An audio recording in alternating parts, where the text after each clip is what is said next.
कभी कभी काम करने में मजा नहीं आता, जीवन जीने का मन भी नहीं करता।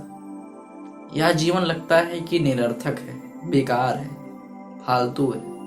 मैं जी क्यों रहा हूँ? ऐसे क्वेश्चंस अक्सर आते हैं, महीनों में या कुछ हफ्तों में आते हैं, क्योंकि हम थोड़े से थक गए होते हैं और यह प्रश्न आने लगते हैं और हमें लगता है कि हमारा जीवन बेकार है। हमने जो कुछ भी अभी तक किया है वह सब ठीक नहीं है, वह सब गलत है और हमने आज तक कुछ ऐसा काम नहीं किया जिस पर हम गर्व कर सके। जीवन फालतू दिखता है पूरा पिछला, एक दिन ऐसा आता है। लेकिन यह इंसानों की प्रकृति है। प्रकृति माने इंसानों की यह आदत है। हर इंसान के साथ ऐसा होता है, या आप अकेले नहीं हैं। हर इंसान मूड स्विंग्स का नाम तो सुना ही होगा आपने। कभी कभी हम सैड भी होते हैं, हैप्पी भी होते हैं, इमोशनल भी होते हैं और एंग्री भी होते हैं। होता है सबके साथ ही चीजें, मूड स्विंग्स बोलते हैं इसे।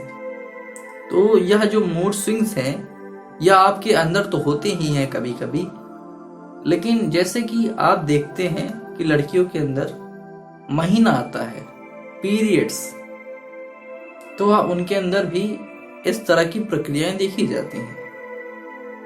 लोग सोचते हैं कि लड़कों का महीना नहीं होता, लेकिन एक ऐसा महीना उनका भी होता है जब वो बहुत ज्यादा चिड़चिड़े होते हैं और परेशान होते हैं। लड़कियों के शरीर से रक्त निकलता है इसलिए दिखता है, लेकिन लड़कों में इमोशनली मानसिकता जो होती है उनकी इमोशनली डैमेज हो जाती है उस दिन, उस कुछ दिनों में के अंदर। आपको महीने के आखिर के 4 दिन में, 5 दिन में, 6 दिन में ऐसी चीजें देखनी पड़ती होंगी कि आप अच्छे से पूरा काम कर रहे थे लेकिन अब मजा नहीं आ रहा, मूड स्विंग्स हो रहे हैं। कभी ये करने का मन कर रहा है, कभी वो करने का मन कर रहा है। तो ऐसा नॉर्मल चीजें हैं, ऐसा होता है। इसके लिए जरूरी है, तो इसके लिए आप करें कि उस समय, उस दिन आपको शांति से रहना है, शांति से रहने की कोशिश करना है। जितने भी मूड स्विंग्स की विचारधारा आ रही है उसे आने दें। मन आपका बदलता रहेगा, यह चीजें होना जरूरी भी होता है। इंसान डिप्रेस्ड होता है तब यह चीजें जरूर होती हैं। अगर नहीं होंगी तो यह चीजें एक जगह पर जम जाएंगी और किसी दिन आप किसी दूसरे के ऊपर गुस्सा निकाल देंगे, तब यह होना जरूरी है। जैसे कि लड़कियों में पीरियड्स आता है तब वह उन्हें क्लियर करता है, तब कुछ गलत नहीं होता है। वैसे भी लड़कों के अंदर होता है, या इमोशंस उन्हें क्लियर करते हैं।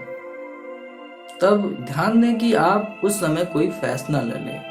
फैसला माने डिसीजन। गुस्से में डिसीजन ले लेता है और कोई अच्छा भी डिसीजन उस समय ना ले, ना तो बैड ना तो गुड, क्योंकि दोनों ही इमोशन से निकल रहे हैं, बहुत ही इंटेंस इमोशन से निकल रहे हैं, जो भी लाभकारी भी हो सकता है शायद, और बहुत ज्यादा दुखद भी हो सकता है।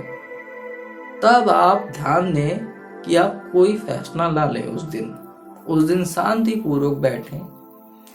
कुछ लिखते हैं तो लिख लें, कुछ पढ़ते हैं तो पढ़ें, या मूवीज देखते हैं तो मूवीज देखकर एंजॉय करें। एंजॉयमेंट की तरफ ज्यादा आप खींचें, क्योंकि आप कोई स्ट्रेस वाला काम करेंगे तो शायद आपका जो मूड है, दिमाग है, और भी ज्यादा बेचैन हो, दुखी हो और आप परेशान हो जाएंगे। तो इसलिए आपको आराम से काम करना है और एंजॉयमेंट की तरफ बढ़ना है। आपको अपनी इच्छाओं को पूरी करनी है, पॉजिटिव इच्छाओं को, केवल और केवल पॉजिटिव इंटरटेनमेंट को आपको प्रोत्साहित करना है। इंटरटेनमेंट की ओर बढ़िए, मूवीज देखिए, चिल करिए। उस दिन 2 दिन या 3 दिन आप आराम करिए, क्योंकि शरीर को आराम भी बहुत ज्यादा जरूरी होता है, और बिना फ्यूचर की चिंता किए हुए आराम करना है। आपकी शरीर है घर में और आपका दिमाग है आपके ऑफिस में, दफ्तर में, या कहीं ऐसी जगह जहां आपको काम करना है। तब आप अपने आप को शांत रखें और एक ही जगह पर रहें। घर में है तो घर में ही रहने की कोशिश करें, कहीं और जाने की जरूरत नहीं है। मन को कहीं और मत ले जाएं। अपने साथ समय बिताएं, अपनों के साथ समय बिताएं। अगर आपके अपने थोड़ा ठीक नहीं है या आपको गुस्सा दिला सकते हैं या आपको ऐसा महसूस करा सकते हैं जिससे आप गुस्सा हो सके, तब उनसे भी उस दिन थोड़ा दूरी बनाए रखें, क्योंकि ऐसे मामलों में मूड स्विंग्स की वजह से हम दूसरों पर आक्रामक व्यवहार कर सकते हैं। तब आपको करना है कि अपने आप को शांतिपूर्वक आनंद की ओर ले जाना है। बस आप अच्छे से इस चीज से बाहर निकल आएंगे। और जो फालतू के थॉट्स आते हैं, विचार आते हैं कि जीवन बेकार है ये वो, तब आप उस चीज को लिख लें कि ऐसा ऐसा मैंने सोचा, और जिस दिन पॉजिटिव हो उस दिन उस चीज को पढ़ें, उस दिन जो भी पढ़ें उस चीज को काटें। आज के लिए इतना ही, धन्यवाद।